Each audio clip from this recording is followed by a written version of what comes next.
झारखंड में इस बार जो बजट होगा वो फुल एंड फाइनल बजट इसलिए कहा जा रहा है क्योंकि इसके बाद से नवंबर में चुनाव होना है।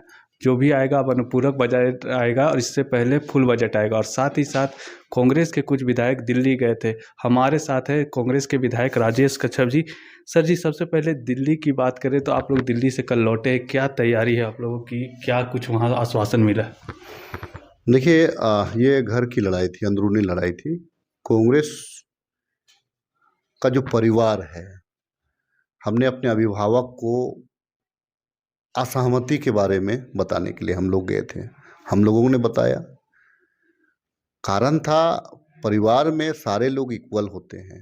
अगर आप परिवार में अगर भेदभाव करिएगा तो नाराजगी बढ़ेगा। हमारे साथ में भेदभाव का एहसास था हमको। हम लोगों ने अपनी नाराजगी आला कमान को बताई, जो हमारे अभिभावक बैठे हुए हैं। उन्होंने सॉर्ट आउट करने की पूर्ण आश्वासन हमको दिया है। उसके बाद हम आए।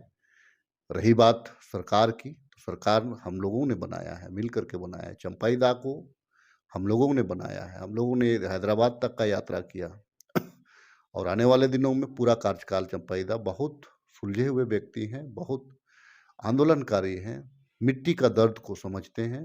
झारखंडियत कूट-कूट करके भरा हुआ है। निश्चित तौर से चंपाई दा को कहीं परेशानी नहीं है। चंपाई दा के कार्यकाल में कहीं कोई चंपाई दा के साथ हमारी कोई परेशानी नहीं है। वो हमारे माननीय मुख्यमंत्री हैं, सदन नेता हैं। तमाम लोगों ने हम लोग उसको चुना है। तमाम लोगों की सहमति है चंपाई दा पे। सवाल ये है कि कांग्रेस कोटे की, क्योंकि अलायंस गठबंधन है, तो कांग्रेस कोटे की बात है तो कांग्रेस कोटे में हिस्सेदारी तो है ही हमारी। हर कोई का इच्छा होता है कि भाई हमको अवसर मिलेगा तो हम बेहतर करेंगे। लेकिन हम ये भी जानते थे कि हमने लिखित रूप से आलाकमान को 12 विधायकों का हस्ताक्षर युक्त चिट्ठी दिया। 12 में 8 हम गए और हम भी ये भी जानते थे कि 8 के अगर 4 को हम हटाते भी हैं, आलाकमान 4 को अगर हटाती भी है, तो 8 तो मंत्री नहीं बनेंगे, उसमें 4 ही बनेंगे ना। देखिए, 2 चीज़ है, क्रियाकलाप में सुधार। आप अगर सुधारेंगे, तो मंत्री बनने की बहुत उतावलापन नहीं है। लेकिन क्रियाकलाप अगर नहीं सुधारेंगे और हमारे साथ में एक आँख हमें काजल और एक आँख में सुरमा वाली कहावत को चरितार्थ करेंगे, तो हम फिर आवाज़ बुलंद करेंगे। आलाकमान ने आश्वासन दिया है, हमको आश्वस्त किया है कि आपको अगर उस प्रकार की परेशानी होती है राज्य स्तर पे सरकार को चलाने में या तो फिर संगठन को अगर मंत्रीगण ध्यान नहीं दे रहे हैं, आप अपनी बातों को रख सकते हैं और हम संतुष्ट होकर के आए हैं। मैं इसीलिए देखिए, इसीलिए लोग बहुत तरह का अटकलें लगाते हैं। अटकलों का बाज़ार बहुत गर्म होता है। बहुत सारे लोग ये मंत्री बनने का इनके अंदर में ज़्यादा महत्वाकांक्षी हो गए हैं विधायक। तो 12 विधायक महत्वाकांक्षी थोड़ी हुए हैं। 12 के 12 को तो आप मंत्री नहीं बना सकते हैं ना। बनाइएगा तो 4 को ही बनाइएगा बहुत ज़्यादा। हाँ, उसमें कांग्रेस कोटे के मंत्री की हम बात किए थे कि 5वां मंत्री बना दीजिए, उसमें 12 में से जिनको बनाना है आप बना दीजिए। यही हमारा डिमांड था। और डिमांड करना, लोभी बढ़ाना, पैरवी करना कोई गलत नहीं। खत्म हुआ, मंत्रालय का बारी आया तो मंत्रालय में परिवर्तन नहीं किया गया कांग्रेस में और जेएमएम में परिवर्तन किया गया। नाराजगी उस बात की है कि हम लोगों ने पूछा कि क्या इन मंत्रियों के कार्यकाल से आलाकमान संतुष्ट है, हमारे कार्यकर्ता संतुष्ट है, विधायकगण संतुष्ट है। सवाल वहां था और निश्चित तौर से आलाकमान भी इस बात से सहमत है कि परिस्थितियां जो भी रही हो, इनको दोबारा रिपीट करने का हम ये नहीं कहना है कि किसी को हटाने की बात नहीं थी, परफॉर्मेंस सुधारने की बात थी। और अगर नहीं सुधारेंगे तो आने वाले दिन में फिर विधायक इंटैक्ट हैं, आवाज बुलंद करेंगे राज्य हित में। इस बार बजट पूर्ण बजट है, उसके बाद चुनाव में जाना है, कैसे देखते हो, क्या क्या चीज़ देखिए आप लोग का उम्मीद है?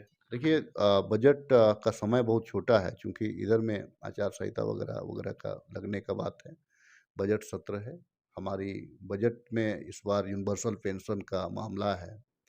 रोड नाली पुल पुलिया तमाम संस्थानों का बजट है। ये बजट है। अबुआ आवास का बजट है जो 8 लाख से 8 लाख से 20 लाख हो गया है, जिसमें 40,000 करोड़ का बजट है। तो ये तमाम चीज़ हैं, तो बजट निश्चित तौर से बहुत गंभीरता के साथ हम लोग हैं और विपक्षियों को, जो भाजपा के लोग हैं, उनको चुल्लू भर पानी में डूब मरना चाहिए। वो इसीलिए डूब मरना चाहिए कि प्रधानमंत्री आवास का पैसा राज्य के वासियों को उन्होंने रोक रखा है केंद्र सरकार ने, और भाजपा के कोई भी कार्यकर्ता या नेता इसमें बोल नहीं रहे हैं।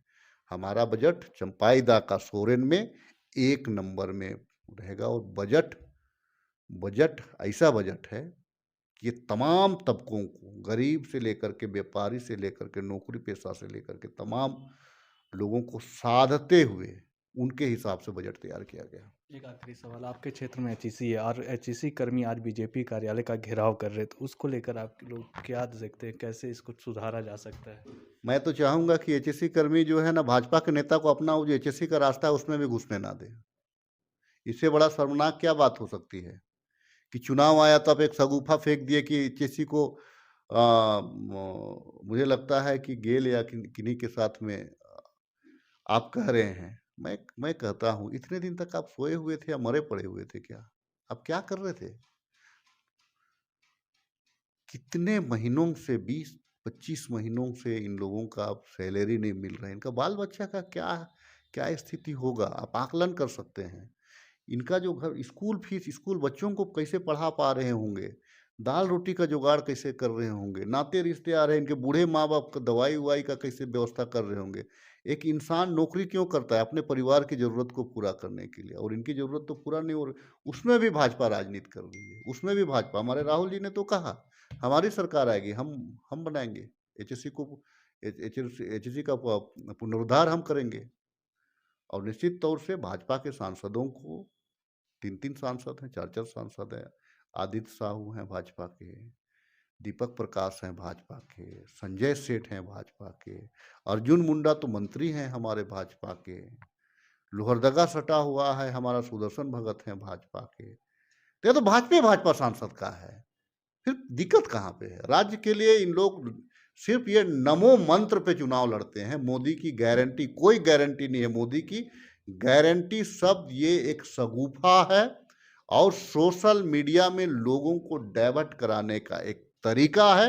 अगर दम है भाजपा के लोगों को, एचएससी को पैकेज दिए, इनका पूरा पैसा दीजिए, 9 महीना का पैसा दीजिए, वर्क ऑर्डर दीजिए, और एचएससी को चालू करें। और जो जमीन आपने बेचा है, जो जमीन आपने इनसे छीना है, एचएससी वासियों को वापस करके दिखाइए अगर दम है तो। भाषणबाजी से नहीं चलेगा, राशन देना होगा पहले एचएससी वासियों को। इन लोगों में मानवता नाम का चीज नहीं है। ये लोग सिर्फ पूंजीपतियों को कैसे सेटलमेंट कराया जाए, इस पे इन लोगों का चिंता है। ये लोग पूंजीपतियों को कैसे सेटलमेंट कराते हैं, उनकी चिंता है। ये थे राजेश कश्यप जी, जो बता रहे थे कि कैसे हम लोग जब दिल्ली गए थे तो क्यों गए थे और बजट इस बार का क्या होगा। सहयोगी रिजवान के साथ मैं संजीत झा, कोयलांचल संवाद, रांची।